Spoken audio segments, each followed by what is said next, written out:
Liz Truss urged to take over Brexit deals with EU as red flags in NE protocol is on the horizon. Liz Truss has been urged to make headway on a hated Brexit deal or risk seeing new issues arise in the new year.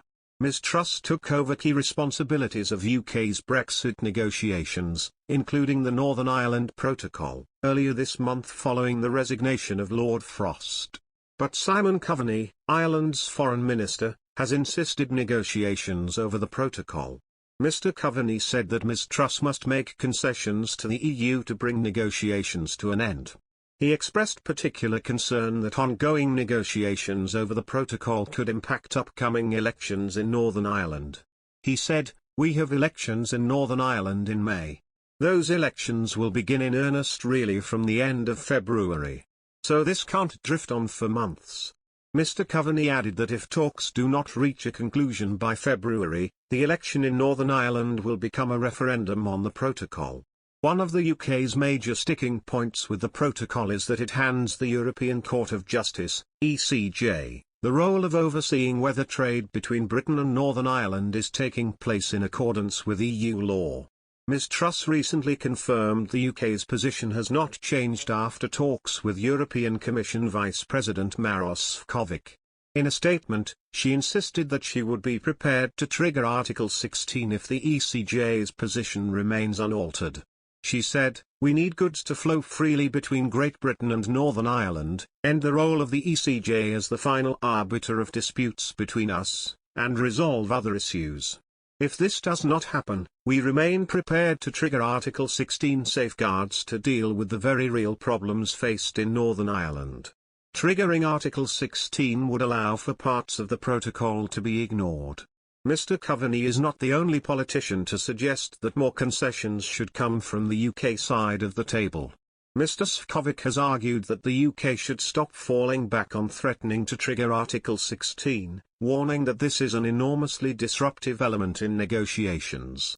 But Northern Ireland Conservative Rankin responded fiercely, suggesting that the EU should consider its own actions rather than point the finger at others, in this case, the UK government. Negotiations between Britain and Brussels over post-Brexit trading arrangements for Northern Ireland should not drag on past February, and it is time for the UK to make concessions, Minister for Foreign Affairs Simon Coveney has said. "We all know that we need to bring this discussion and negotiation to an end," he said in an interview, highlighting the record of the UK's new chief Brexit negotiator, Foreign Secretary Liz Truss, in concluding trade deals.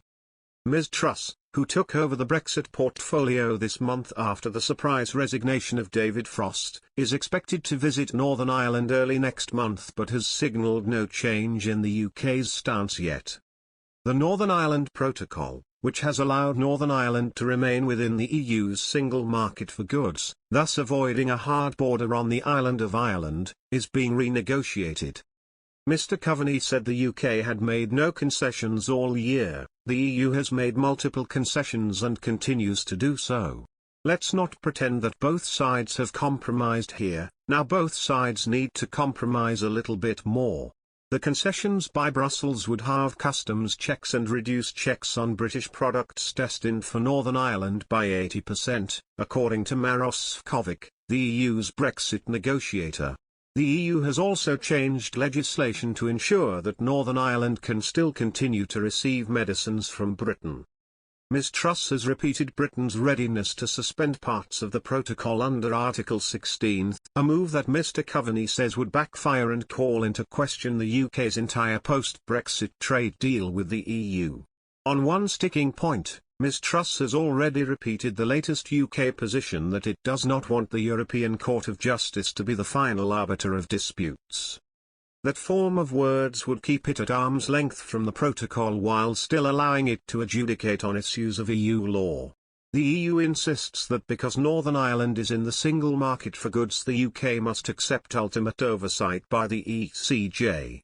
I don't see how the EU can agree to removing a role for the ECJ in interpreting EU rules and regulations, Mr Coveney said.